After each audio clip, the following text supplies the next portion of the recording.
À ceux qui doutent, qui se questionnent sur la foi et la science, découvrez Souviens-toi, l'émission qui explore la vérité biblique avec une perspective moderne. Rejoignez-nous chaque dimanche à 3h sur Hot Channel et la Hot Media Haïti. Souviens-toi, une expérience captivante pour nourrir votre curiosité intellectuelle et apaiser votre soif spirituelle. Plongez-vous dans des discussions profondes et éclairantes sur l'existence, la foi et la conciliation entre la Bible et la science dans Souviens-toi. Parce que la vérité peut être aussi fascinante que complexe. Souviens-toi, votre rendez-vous hebdomadaire pour explorer la sagesse biblique avec un regard moderne. Ne manquez pas ce voyage captivant chaque dimanche à 3h sur Hot Channel et la Hot Media Haïti. Souviens-toi!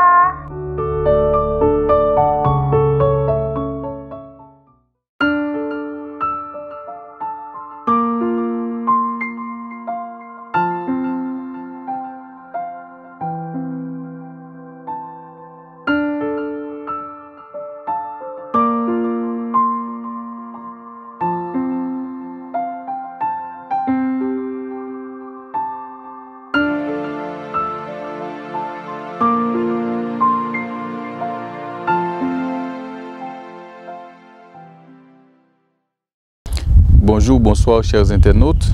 Nous sommes très contents de vous retrouver en ce moment pour participer avec nous à notre émission Souviens-toi. Nous vous rappelons que c'est une émission qui nous invite à nous rappeler l'univers et ses composantes. Aujourd'hui, nous allons aborder un nouveau sujet et nous allons parler de la création de la Terre. Et c'est toujours avec nous notre invité, le docteur frère Franck Segui, qui partage avec nous la parole de Dieu à travers cette émission. Bonsoir Franck. Bonsoir Mackinson et bonsoir à tous nos auditeurs, nos téléspectateurs qui nous regardent ou qui nous écoutent à cette émission Souviens-toi. Ok, nous sommes très contents que vous soyez avec nous pour cette émission, pour partager la parole de Dieu avec nous à travers cette émission. Nous allons parler de la création de la Terre aujourd'hui. Alors rapidement, une première question surgit. Comment la Terre a-t-elle été créée? À cette question sur l'origine de la Terre, dans la littérature, on rencontre plusieurs propositions de réponse à cette question. Ordinairement, on connaît l'évolutionnisme comme une réponse et le créationnisme. Mais en réalité, il n'y en a pas que ces deux. Il y en a beaucoup d'autres. On pourrait même recenser une dizaine, un peu plus, qui essaient de répondre à la question d'où vient la Terre. Et nous autres qui sommes sur la Terre, nous serions le produit de quoi? D'où venons-nous? C'est une question qui invite à réflexion. Et on connaît par exemple le darwinisme, qui est une réponse. Il y a l'évolutionnisme théiste, qui est une réponse. Il y a le naturalisme, qui est également une réponse. Et dans l'autre versant, le créationnisme, il y a le créationnisme scientifique, il y a le créationnisme religieux, il y a le créationnisme biblique. Ce sont tous des variantes du créationnisme. Et certaines personnes, lorsqu'ils entendent le créationnisme, ils pensent que le créationnisme c'est quelque chose de religieux. Non, alors que le créationnisme c'est totalement quelque chose de scientifique, avec plusieurs propositions et plusieurs positions sur la question. Donc il y a plusieurs réponses à la question. Ça dépend de quelle piste l'on privilégie pour savoir quelle réponse on va réellement donner à la question que tu as posée tout à l'heure. Et en quoi ces approches sont-elles différentes les unes des autres? Pour vous donner un exemple, si vous prenez l'approche que l'on appelle le naturalisme, c'est une approche qui considère que la vie ou l'univers en général, mais la vie en particulier, aurait surgi de manière spontanée. Et cela veut dire quoi? Cela signifie que c'est un événement initial que l'on n'arrive même pas à tellement expliquer, qui, à un moment donné, aurait provoqué ce qui existe aujourd'hui. C'est ce qu'on appelle le Big Bang? Le Big Bang, c'est l'une des explications possibles. Ce n'est pas la seule. C'est la plus répandue, mais que l'on a tendance aujourd'hui à abandonner puisqu'il y a tellement de problèmes pour expliquer le Big Bang. Le milieu scientifique, on a aujourd'hui tendance à abandonner le Big Bang. Le Big Bang, c'est une explication qui nous dit que à un moment donné, on aurait connu dans l'univers une explosion, et de cette explosion, il se serait surgi un grand désordre, et au fil de milliards d'années, ce désordre se serait allé en s'organisant jusqu'à donner la vie complexe et complète que nous connaissons aujourd'hui. Ça, c'est une tentative d'explication. Mais il y a une autre explication qui est l'explication créationniste, qui nous dit que la vie aurait surgi de manière complète et complexe dès le départ. Et que la vie serait le résultat d'une planification. Le résultat d'une planification. Donc, en gros, pour résumer toutes les approches, on pourrait dire les résumer de cette manière. Il y a une approche qui parle de ce qu'on appelle la vie aurait surgi de manière spontanée, et l'autre qui nous dit que la vie n'aurait pas surgi, mais la vie aurait été créée. Ok? Voici, si vous voulez, deux grandes approches sur la question. C'est l'évolutionnisme et le créationnisme. L'évolutionnisme et le créationnisme. En réalité, dans la première approche, il n'y a pas que l'évolutionnisme. Il y a l'évolutionnisme comme une approche. Il y a par exemple la sélection naturelle qui est aussi une approche. Le darwinisme. La sélection naturelle, qu'est-ce que cela veut dire? C'est-à-dire, la sélection naturelle, c'est une approche qui dit que la nature, qui aurait existé de toute éternité, selon cette approche, c'est elle-même chargée de sélectionner à l'intérieur de chaque espèce quels sont les éléments les plus aptes, les plus capables, et ce sont ces éléments-là qui vont continuer à survivre, tandis que le reste va mourir ou va dépérir. C'est ça qu'on appelle la sélection naturelle. Donc, dépendamment des conditions imposées par la nature, certains éléments meurent et d'autres continuent à survivre. Ça, c'est ça l'approche naturelle, la sélection naturelle, qui fait partie également du naturalisme. Mais à l'autre bord, il y a l'approche créationniste. L'approche créationniste dit quoi? L'approche créationniste dit que il est impossible d'expliquer la vie par des processus naturels et des lois naturelles. Okay? Alors c'est un langage un peu technique. Ce que les scientifiques appellent processus naturels, c'est les processus que nous connaissons, que nous pouvons observer. Par exemple, l'érosion, une inondation. Okay? Ce sont des processus naturels. Alors, ces processus naturels auraient contribué avec les lois naturelles. Les lois naturelles, c'est ce qu'on ne peut pas nécessairement voir, mais qui sont immuables, qui ne changent pas, qui restent les mêmes et partout dans le temps et dans l'espace. Okay? Par exemple, si je lance ce carnet qui est dans ma main, si je le lance dans l'air, nos auditeurs, nos téléspectateurs savent déjà ce qui va se passer. Que le carnet va retomber sur la terre parce qu'on sait qu'il existe la loi de la gravité. C'est comme une fatalité. Hein?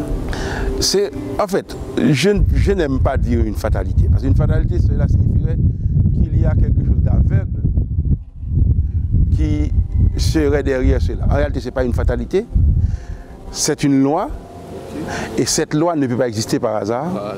Toutes les découvertes, toutes les recherches scientifiques montrent que cette loi ne peut pas exister par hasard, cette loi existe parce qu'il y a une intelligence qui l'a voulu ainsi.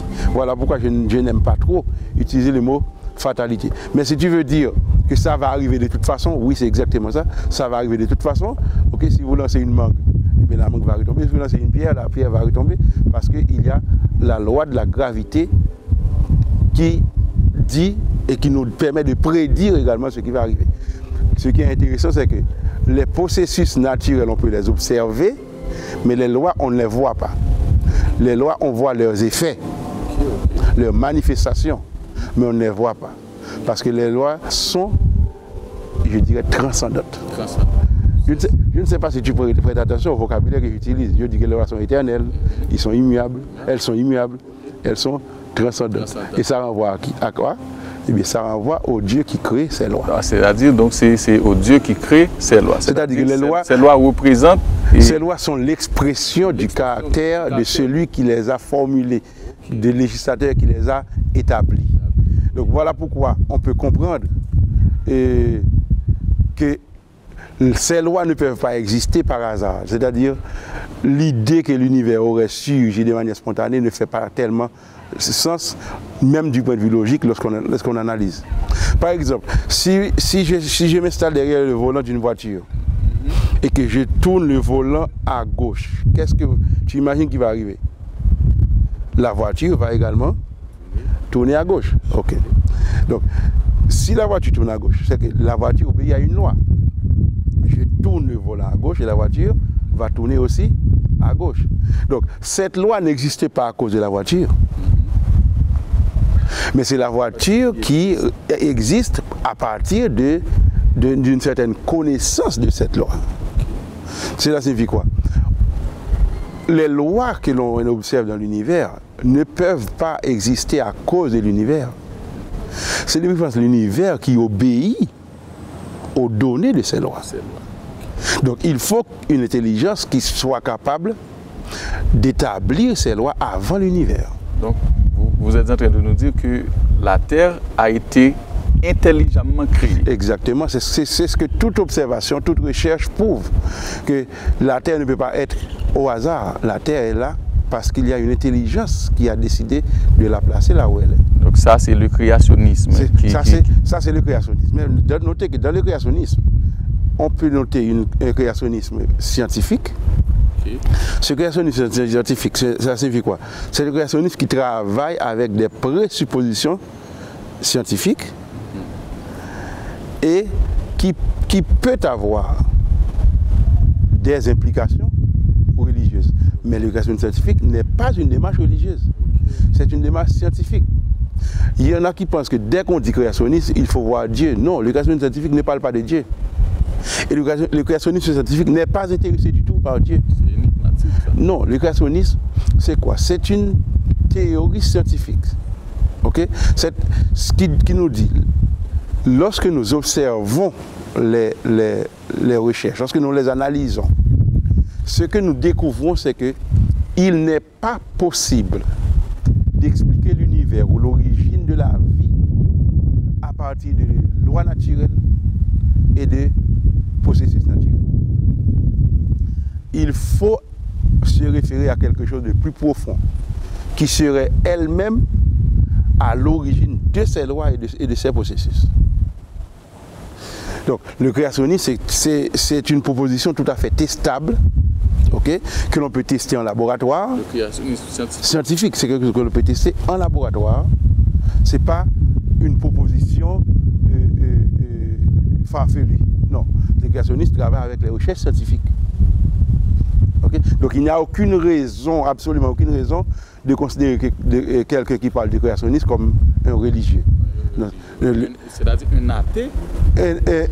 Quelqu'un qui ne croit même pas en Dieu, peut être créationniste. Il est créationniste pourquoi? Parce qu'il a constaté que ça ne fait pas de sens. Il n'y a pas moyen scientifiquement d'expliquer la vie, d'expliquer la Terre, d'expliquer l'univers à partir d'un hasard. À partir d'un hasard, à partir d'une génération spontanée. Et puis ça, non. Il faut une explication plus profonde. Il faut pouvoir expliquer cette complexité que l'on voit dans la vie. Il faut en trouver une explication. Et le créationnisme? Le créationnisme religieux, par exemple, qui est comme deuxième créationnisme que j'ai mentionné tout à l'heure. Le créationnisme religieux n'est pas scientifique. Parce que le créationnisme religieux est un créationniste qui travaille de manière thématique. C'est-à-dire, vous prenez un thème et qui essaie d'expliquer ce thème. Le créationnisme religieux n'est pas non plus un seul créationnisme. Par exemple, un juif peut être un créationniste religieux. Un musulman peut être aussi un créationnisme religieux, mais les musulmans et les juifs ne croient pas la même chose. La même chose. Vous voyez?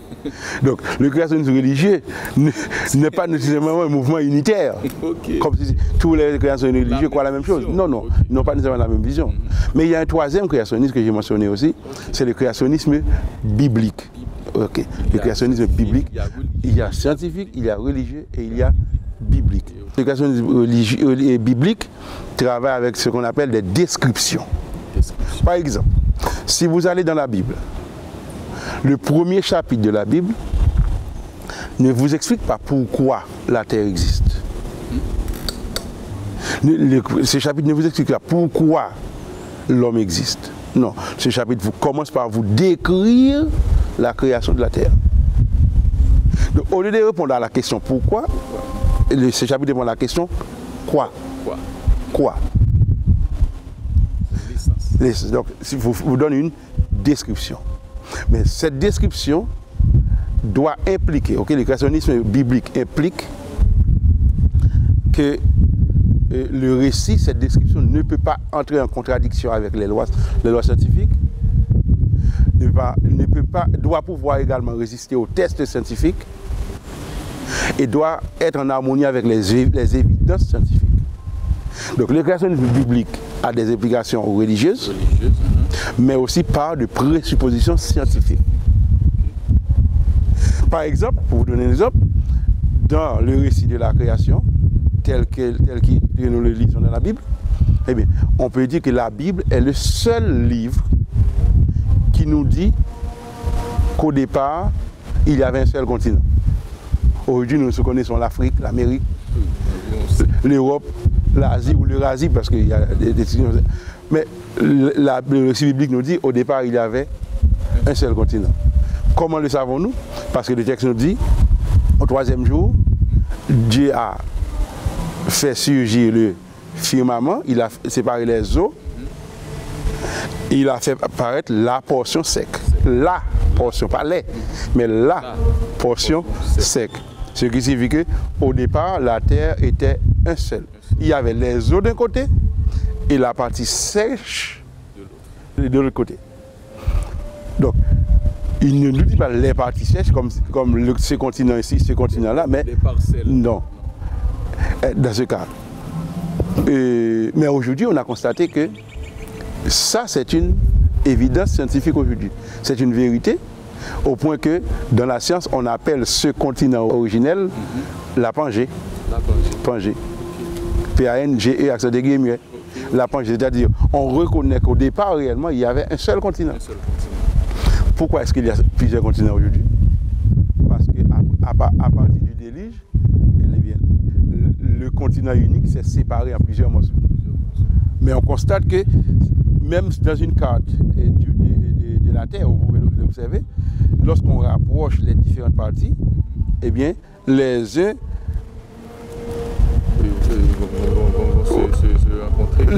avec facilité. On peut les agencer les unes aux autres parce que les différentes parties originellement étaient unies. Okay?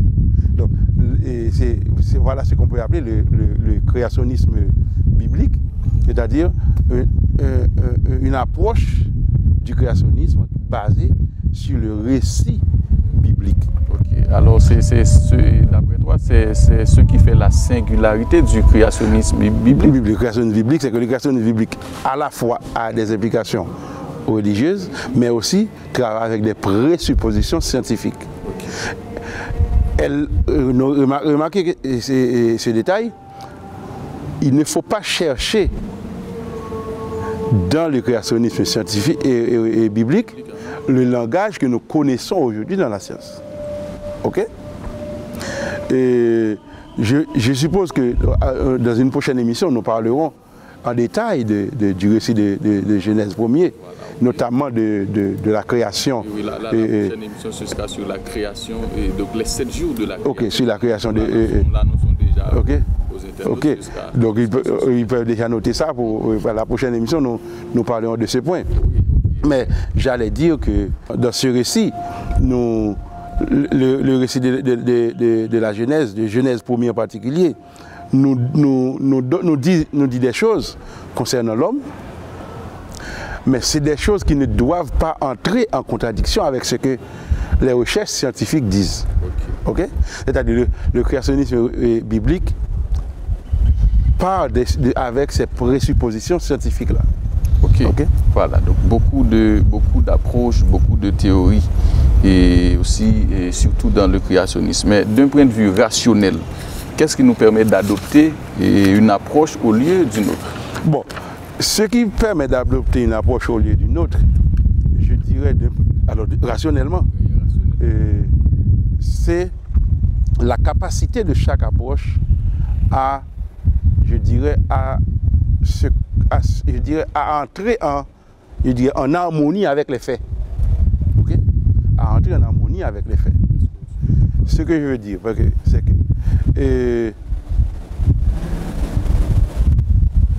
si je prends le créationnisme religieux, ce que l'on constate, c'est que chaque religion dit que c'est le Dieu qu'elle présente, ou bien qu'elle vénère, ou qu'elle adore, c'est ce Dieu-là qui a créé l'univers. Okay. Et le christianisme dit la même chose. Maintenant, comment déterminer, est-ce réellement ce Dieu-ci ou ce Dieu-là? Eh bien, qu'est-ce qu'on constate par exemple? On constate qu'il y a dans la nature, dans la création, la signature de l'artiste qui a réalisé la création. Qui a réalisé l'œuvre. Yes. C'est comme aujourd'hui par exemple, je finis de peindre un tableau et puis je signe. Et j'ai par exemple une signature qui est je dirais, mon signe propre que tout le monde connaît, ça c'est mon signe. Alors, qu'est-ce que la Bible nous dit du Dieu qu'elle présente comme le Créateur? Il nous dit que ce Dieu est Père, Fils et Saint-Esprit. C'est-à-dire c'est un Dieu qui est trois en un, trinitaire. Eh bien, qu'est-ce qu'on constate? Donc nous sommes dans le temps. Okay. Mais le temps, c'est passé, présent et futur. Okay. Le temps se dit. Le temps est trinitaire aussi. C'est passé, présent, futur. Okay. Nous nous trouvons dans un espace. Eh bien, l'espace. Dans l'espace, vous avez la profondeur, la largeur et la hauteur. Ok, intéressant. Par exemple, si vous prenez la matière. Oui, la matière. Eh bien, dans la matière, vous avez proton, neutron et électron. Ok. Et si vous avez, par exemple, les états de base de la matière que nous avons étudiés en classe de secondaire. Okay. Eh bien, la matière existe soit sous forme solide, sous forme liquide, ou sous forme de gaz. Voilà. Okay. Si quelqu'un aime la musique, il peut profiter pour se poser cette question. La musique est composée de quoi? Mélodie, harmonie, rythme. C'est-à-dire, il y a beaucoup de choses dans l'univers. Et même l'homme, la tête, le tronc, et les membres. Donc, il y a beaucoup de choses dans l'univers qui portent la signature de Dieu d'une manière ou d'une autre. Okay. De même que Dieu, il est trinitaire, et bien beaucoup de choses qu'il a créées, il place sa signature sur ces choses-là en les créant de manière tridimensionnelle. Donc, cela ne signifie pas que nous sommes en train de prouver Dieu scientifiquement. Ce serait, je dirais, trop prétentieux, parce que Dieu est trop grand, il est trop immense pour se soumettre à la recherche scientifique. Pour être saisi par la connaissance scientifique. Mais, avec un peu de bon sens, on peut voir que dans ce que nous sommes en mesure d'étudier scientifiquement, avec un peu de bon sens, un peu de patience, un peu d'humilité, nous pouvons identifier la signature de Dieu. Et c'est ce que nous sommes en train d'essayer de faire actuellement. Ok. Ouais. Et c'est intéressant. Et maintenant, une dernière question pour finir. Qu'est-ce que tout cela implique? Bon, tout cela doit impliquer pour nous qu'il est plus sage de reconnaître que nous ne sommes pas là par hasard. Nous ne sommes pas là par hasard. Il y a un Dieu qui a voulu que nous soyons ici. Et ce Dieu ne s'est pas contenté de nous placer ici et de nous oublier, mais ce Dieu veut avoir avec nous une relation. Mieux vaut nous soumettre aux aux exigences de ce Dieu. Donc, mieux vaut commencer par obéir. Obéir à ce Dieu. Donc ça, c'est la foi. Eh bien, justement, la foi, je dirais, c'est un sens en plus que Dieu nous donne pour pouvoir aller au-delà de ce que nos yeux voient. Parce que nous avons cette fâcheuse tendance à croire que c'est à partir de ce que nos yeux nous disent que nous devons fixer notre comportement. Or, la foi, comme nous dit la Bible, est une ferme assurance des choses qu'on espère et une démonstration de celles qu'on ne voit pas. Mais certains pensent que parce que la foi, c'est une démonstration de choses qu'on ne voit pas, la foi est irrationnelle. Mais ce n'est pas ça du tout. Il faut dire que la foi, c'est réellement quelque chose de rationnel. Parce que lorsqu'on étudie le chapitre qui nous parle de la foi dans la parole de Dieu, Hébreux 11, arrivé au chapitre 12, le texte nous dit, nous devons avoir la foi parce que nous sommes environnés d'une nuée de témoins. C'est-à-dire des gens qui ont vécu beaucoup d'expériences avec Dieu et qui nous rapportent que ce Dieu-là, il vaut la peine de lui obéir et de rester fidèle à ce qu'il veut pour nous, parce que c'est lui qui nous a créés, il nous a créés pour une proposition bien déterminée. Je pense que c'est l'implication principale de tout ce que nous venons de dire aujourd'hui. Merci frère Franck Segui pour toutes ces belles et bonnes informations et concernant la création. Et vous, chers internautes, nous vous remercions d'avoir été avec nous et nous vous invitons à partager cette émission, à liker, à activer aussi la cloche de notification et surtout à abonner à notre chaîne afin de recevoir au moment opportun toutes les émissions que nous diffusons à travers cette chaîne. Merci.